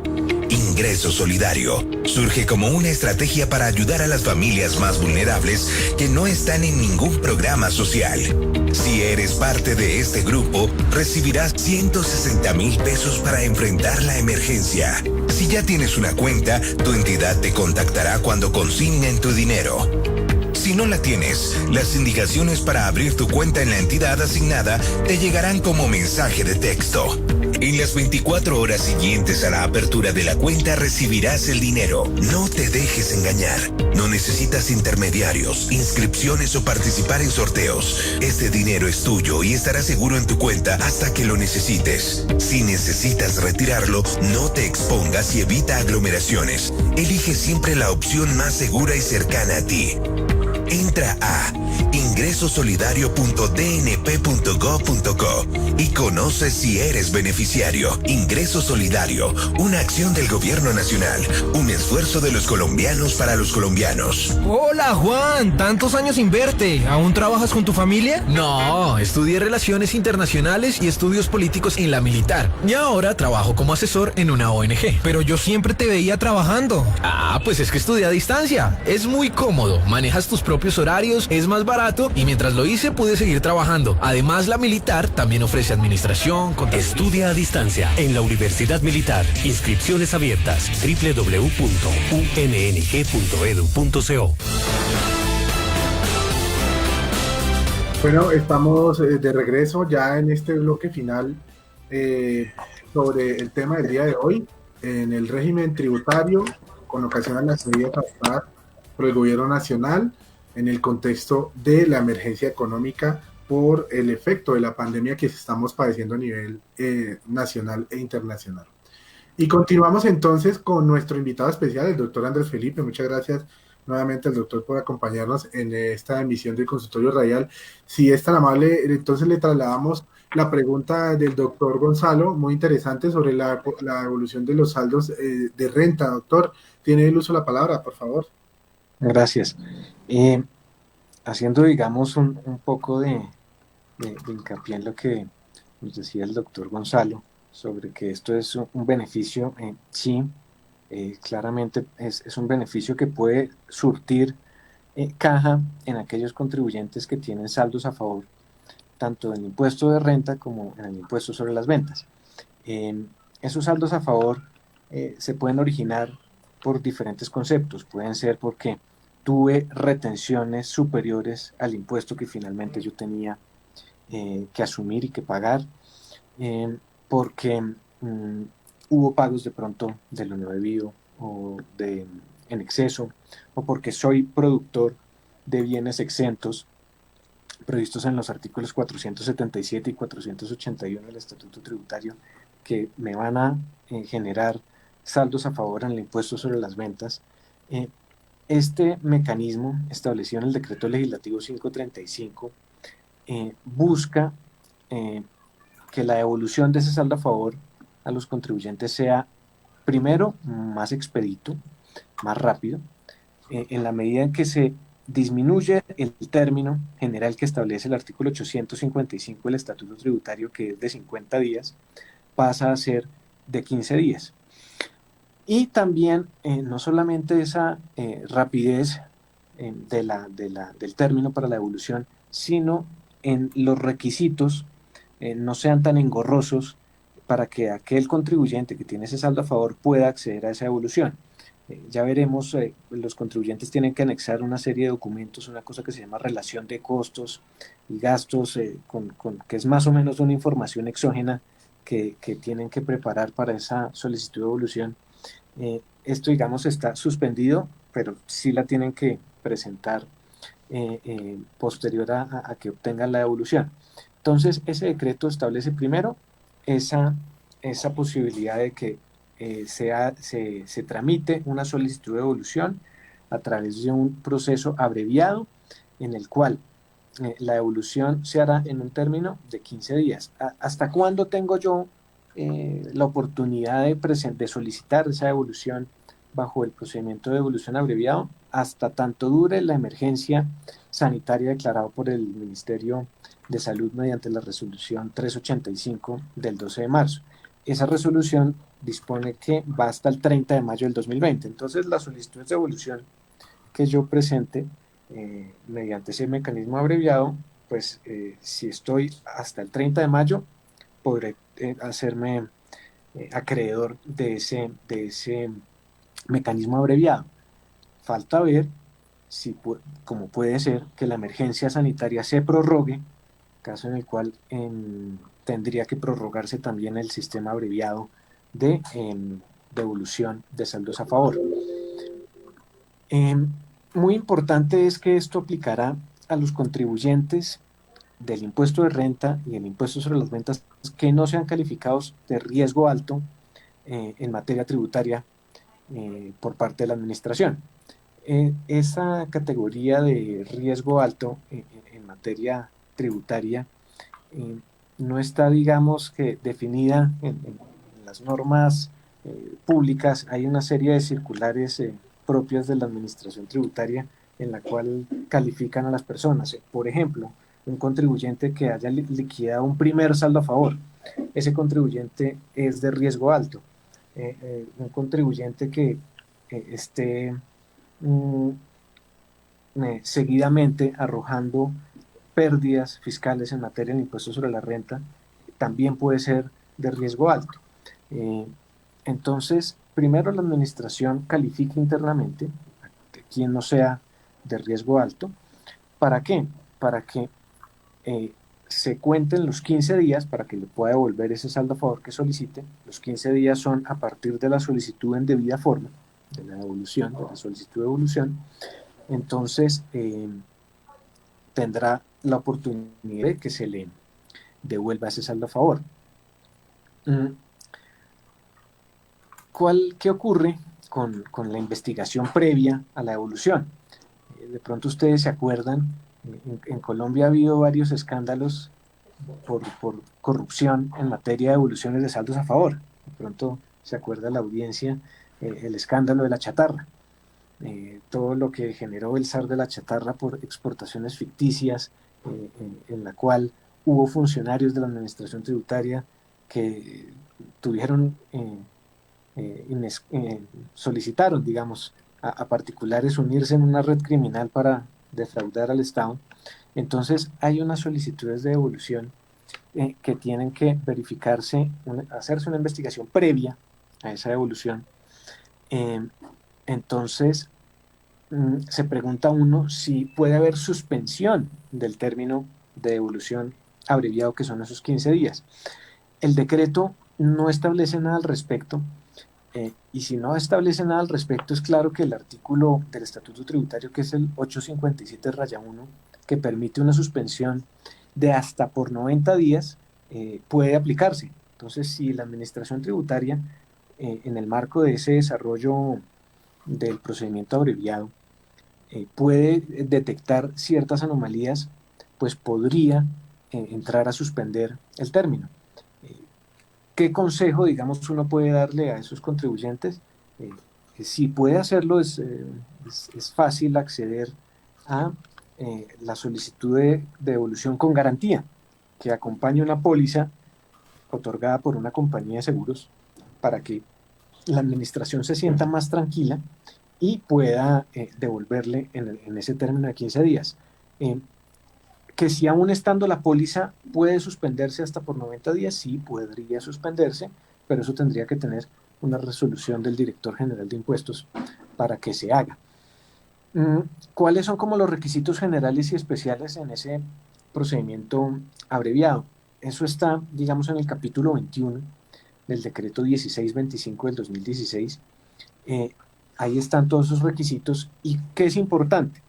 Que el único requisito que se exime en este procedimiento abreviado es el de la relación de costos, deducciones y gastos. Entonces, ese requisito, para efectos del impuesto de renta, si yo tengo un saldo a favor en el impuesto de renta, no tengo que acompañar al momento de la presentación de la solicitud esos requisitos. Y en IVA no se van a aplicar el requisito dispuesto para las personas que tengan riesgo alto, de acuerdo con el sistema que les comentaba que haga la administración. Gracias. ¿Qué otra cosa? Doctor, qué pena le interrumpo. Acá hay una pregunta de una de nuestras seguidoras, de nuestros seguidores a través de las redes. Pregunta María Liliana Arteaga Vélez. Dice que si podemos solicitar un anticipo de renta para el año 2019 de persona natural para una contribuyente que no tiene la obligación de presentar para el año 2019, ¿es pago de lo no debido? ¿Qué opina, doctor, de la pregunta de nuestra oyente? ¿Me la repites otra vez? Qué pena. Y con mucho gusto. Pregunta Marta Liliana, ¿podemos solicitar un anticipo de renta para el año 2019 de persona natural para una contribuyente que no tiene la obligación de presentar para el año de ese mismo año? ¿Es pago de lo no debido? Dice Marta Liliana Arteaga. ¿Qué le podemos decir? Entiendo de la pregunta del oyente que es que para el año grabable 2018 determinó un anticipo del impuesto de renta del 2019, pero que haciendo el análisis del impuesto de renta del 2019 no tiene impuesto por pagar. Ahí lo procedente es que, primero, presente la declaración del impuesto de renta del 2019 para reflejar ese saldo a favor. ¿Por qué lo digo? Entrar a decir que puede ser un pago de lo no debido puede llegar a ser materia de un litigio, porque el Estatuto Tributario, los artículos 807 y siguientes, que son los que establecen la regla del anticipo, pues están dispuestos para que yo, vía ese anticipo, pues pague el impuesto que, en teoría, parte del impuesto que se haría para el año siguiente. La administración tributaria es renuente a devolver solicitudes de devolución por pago de lo no debido o pago en exceso que no consten en una declaración tributaria. Entonces el consejo sería, presente la declaración, más allá de si no está obligada o no a presentarla, habría que mirar si no cumple ningún criterio por patrimonio o por ingresos. No sé si ella está en ese caso, porque entiendo de la pregunta es que no tiene impuesto por pagar, pero no sé si está obligada a declarar. Entonces, que presente la declaración y seguramente va a haber reflejado un saldo a favor en esa declaración del impuesto del 2019, en la medida en que va a imputar el anticipo que estableció en el 2018 y se va a ver reflejado ese saldo a favor y podría solicitarlo en devolución. Ahora, es muy importante y eso queda también de pronto para las personas naturales, porque ve uno mucho el caso de las personas dicen, mire, yo tengo un saldo a favor de 2, 3, 4, 5 millones, 20, ¿lo pido en devolución o no? Los saldos a favor, el contribuyente tiene una de tres opciones, digamos, para ejercer un derecho de utilizar esos saldos a favor. O solicita su devolución, o solicita su compensación para pagar otros impuestos con ese saldo a favor, o los imputa a la declaración del periodo grabable siguiente. Entonces, si yo liquidé, por ejemplo, un saldo a favor del impuesto de renta del 2018, yo tengo primero regla general, 2 años para utilizarlo, si lo voy a solicitar en devolución o en compensación. Pero yo puedo imputarlo a la declaración del periodo grabable siguiente. Si yo escojo la opción de solicitarlo en devolución o escojo la opción de compensarlo,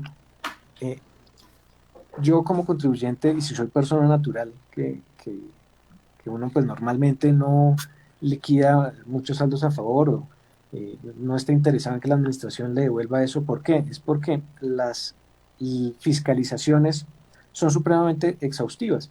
Entonces, a esa oyente que tiene ese problema, entonces presente esa declaración del 2019 en la cual va a imputar el anticipo que declaró en el 2018, le va a aparecer reflejado un saldo a favor y analice en la declaración del 2018 y en la del 2019 que esté muy bien determinado su impuesto, que cuente con todos los soportes para que pueda solicitar la devolución y que pronto no le vaya a salir más costoso porque la administración pueda encontrar de pronto alguna falencia. Gracias, doctor, muy amable. Recordemos que estamos transmitiendo desde el Consultorio Jurídico Radial de la Universidad Militar Nueva Granada y sin duda este es un espacio también de asistencia jurídica y también pedagógico para los estudiantes de Derecho de la Universidad Militar que cursan los últimos periodos. Hoy tenemos también el gusto de estar acompañados de nuestra estudiante Liliana Sierra, quien nos va a hablar también de otro de los beneficios en materia tributaria, sobre el aspecto relacionado con la compensación del impuesto sobre ventas o IVA para las familias vulnerables. Liliana, te escuchamos sobre esos beneficios y los requisitos que exige la ley para poder acceder a dichos beneficios. Liliana, buenas tardes. Buenas tardes, doctor. Muchísimas gracias. Bueno, yo creo que desde hace unas semanas nos hemos visto, mejor dicho, como bombardeados de la noticia del paso trascendental que ha dado el país hacia una comunidad o hacia una economía más justa. Esto porque pues se ha visto desde hace mucho tiempo o se ha considerado que las familias más vulnerables pues no deberían pues pagar IVA. Les voy a hablar un poquito sobre el proceso entonces de devolución del IVA que ha planteado el Departamento Nacional de Planeación.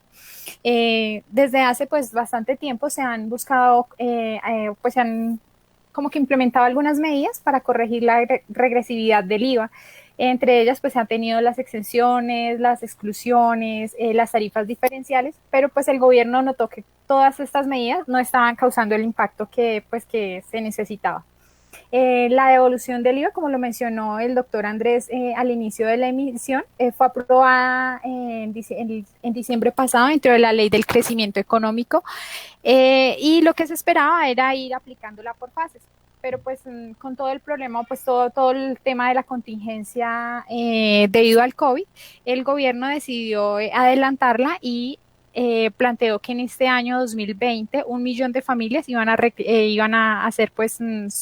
recibir o iban a ser parte de este programa. Tienen estimado que para el año 2021 sean 2 millones de familias. El marco legal de todo del tema de devolución de IVA está en la resolución 1058 del año 2020, el decreto 419 del 18 de marzo del 2020 y el decreto 458 del 22 de marzo del 2020. Es importante también mencionar que la devolución va a ser a una sola persona por hogar y será de 75,000 pesos. Este pago se va a efectuar cada 2 meses y se planteó que iba a comenzar en este mes de abril. Como no se han todavía efectuado, digamos como que no se han planteado todos los mecanismos que se van a utilizar para comenzar a realizar este pago, por ahora se están utilizando los canales que se han venido, por los medios de los que se han venido cancelando a las personas que pertenecen a Familias en Acción y al programa de Colombia Mayor. En cuanto a la focalización o pues cómo ubican a las personas que van a ser parte de este programa, el Departamento Nacional de Planeación entonces como que dividió su focalización de dos maneras. De una forma territorial, en la cual se están teniendo en cuenta o se tuvieron en cuenta las estadísticas del DANE, y una focalización individual, la cual se está teniendo en cuenta el ordenamiento del CISBEN, el programa de Familias en Acción y de Colombia Mayor.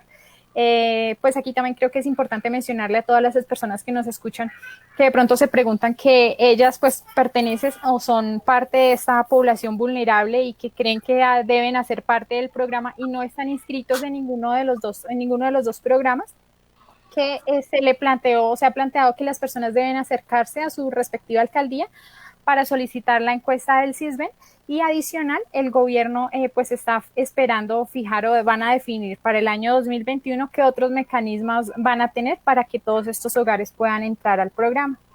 Ya para terminar, creo que los impactos más importantes que se van a notar a partir de esta devolución del IVA o que el gobierno espera pues como que se vayan a notar muchísimo, va a hacer que las personas puedan tomar este dinero principalmente para que le puedan hacer algunas mejoras a su hogar.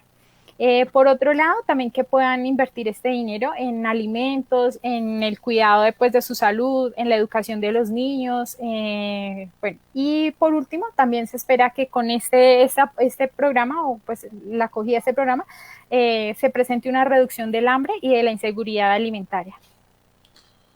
Muchas gracias, Liliana, muy amable por esa investigación tan importante, por esos apuntes y por la información que nos está transmitiendo con ocasión al programa que estamos desarrollando el día de hoy.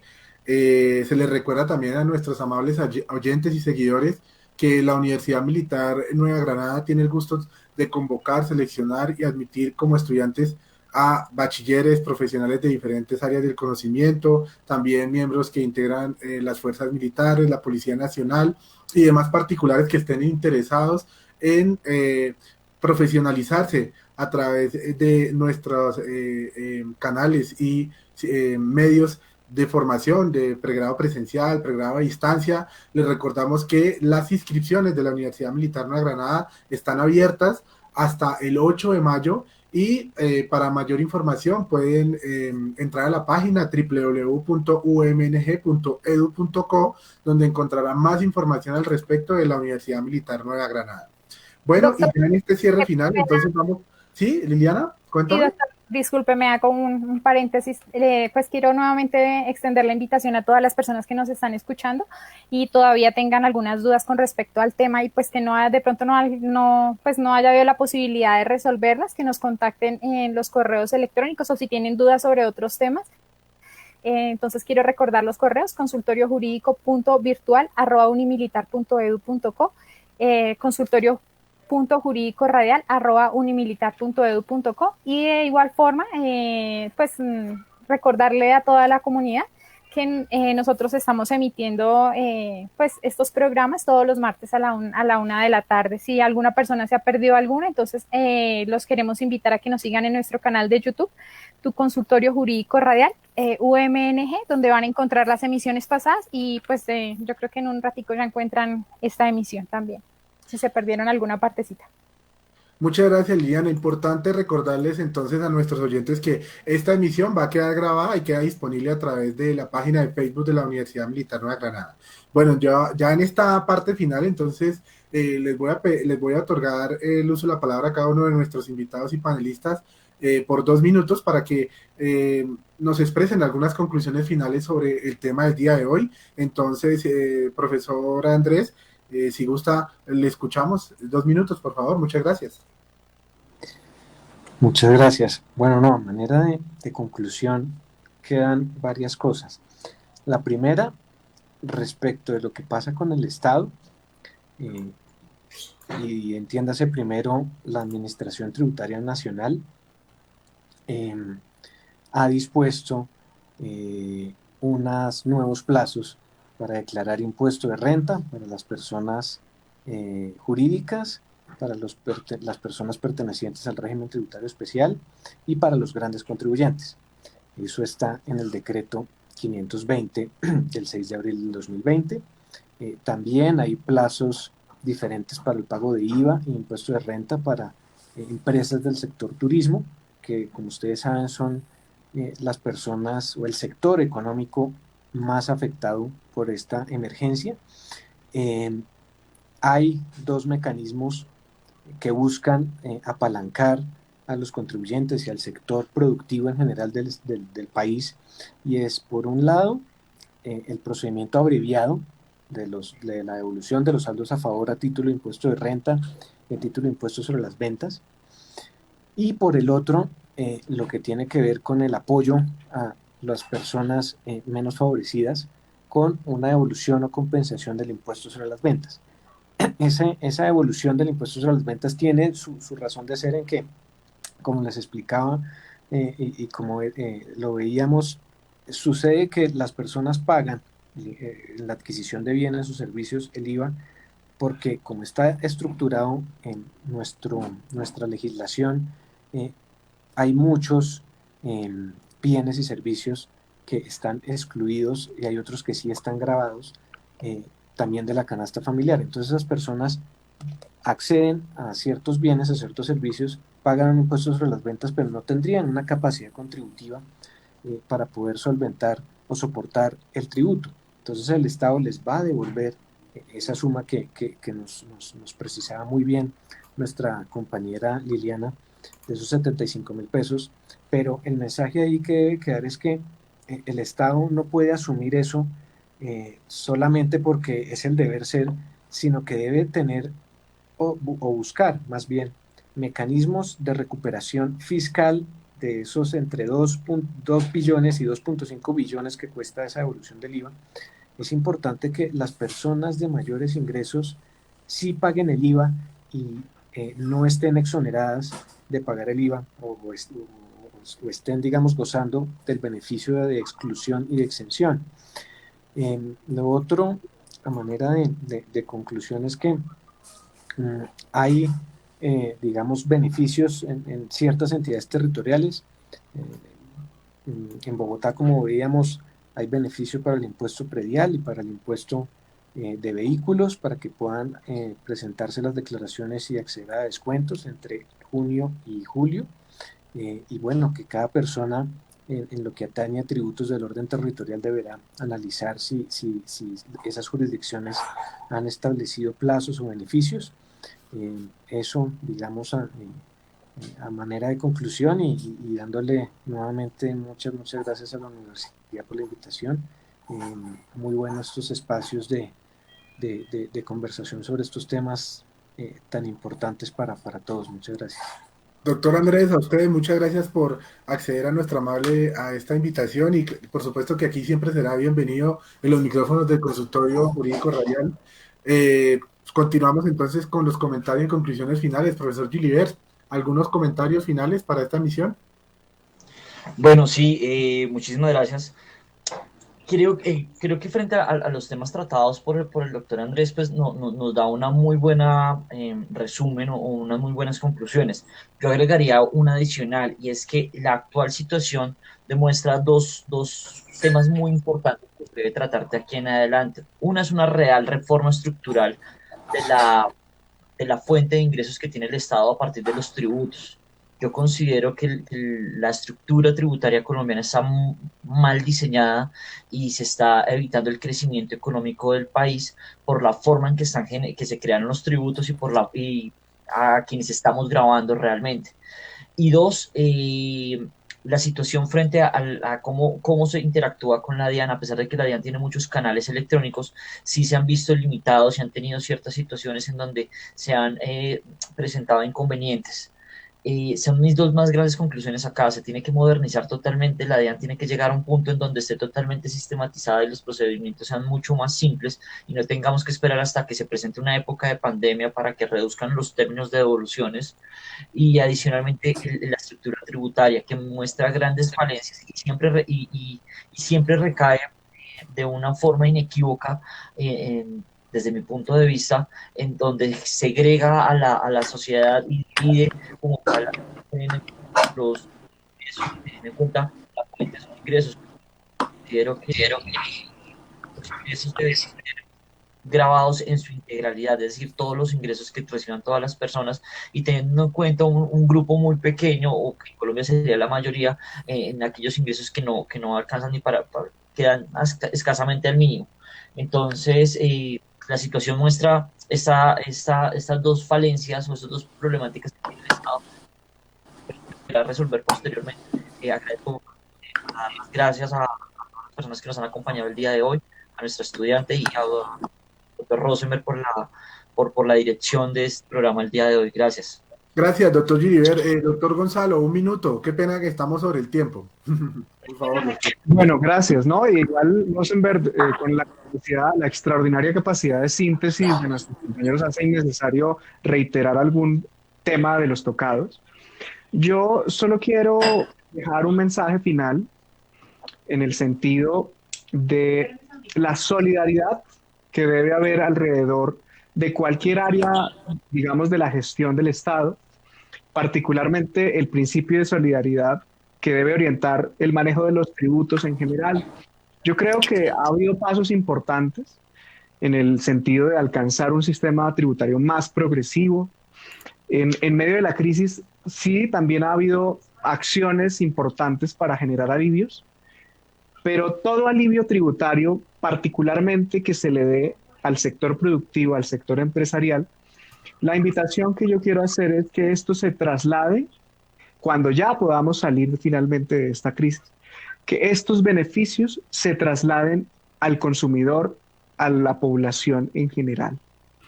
Porque no sería justo que haya una rebaja, como por ejemplo hemos visto desde el año 2018, con la famosa ley de financiamiento, luego retomada por la ley de crecimiento, que se ha desmontado del anterior 33% en el que estaba el IVA, el impuesto de renta, que estaba en el 37, luego ahora baja al 33, 32, y que va a llegar en el 2022 al 30%.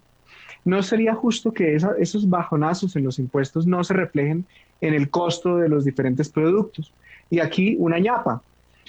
Recuerden en las farmacéuticas, que hoy en día las farmacéuticas son los principales gestores de los productos que hoy nada más necesitamos. Medicamentos, insumos, reactivos, tapabocas, material en general de protección. Todas estas personas en la ley de crecimiento se les dio un beneficio al pasar de bienes excluidos a bienes exentos los productos, este tipo de productos nacionales de farmacéutica.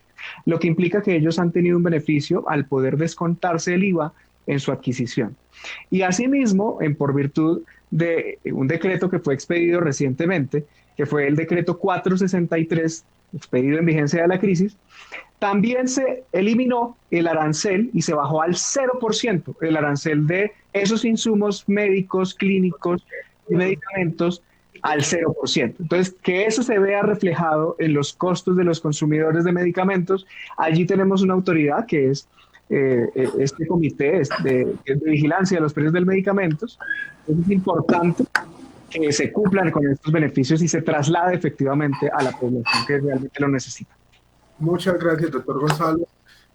Nuevamente agradeciéndole a nuestro invitado especial. Muchas gracias, doctor Andrés Felipe. Muchas gracias, doctor Gilibert. A nuestros estudiantes, Liliana Sierra, por sus aportes. También a nuestro coordinador de la División de Comunicaciones de la Universidad Militar Nueva Granada, Elmer Gutiérrez. Y bueno, también extendemos un saludo especial a nuestro director, al doctor Giancarlo Mejía Azuero. Muchas gracias a todos por haber tenido esta invitación. Les recordamos que para la próxima emisión vamos a desarrollar unos temas también de interés nacional, de actualidad jurídica. El próximo 12 de mayo los esperamos a todos nuestros seguidores, muy amablemente quienes han estado ahí pendientes de nuestras emisiones. Los invitamos cordialmente. Vamos a tratar el tema de violencia de género en el interior de los hogares. Vamos a hablar de medidas de protección, cómo se están aplicando en este momento en el marco de esta crisis. Vamos después también a hablar sobre el tema de protección al derecho al consumo. Y bueno, tenemos un selecto grupo de temas que vamos a desarrollar en nuestras próximas emisiones. Así que los esperamos. Muchas gracias a todos por esta emisión, por acompañarnos. Y bueno, les deseamos una feliz tarde. Esta es la Universidad Militar de Granada, Consultorio Jurídico Radial, al servicio de todos ustedes. Tarde y que tengan un feliz resto de semana. Hasta luego. Luego, gracias.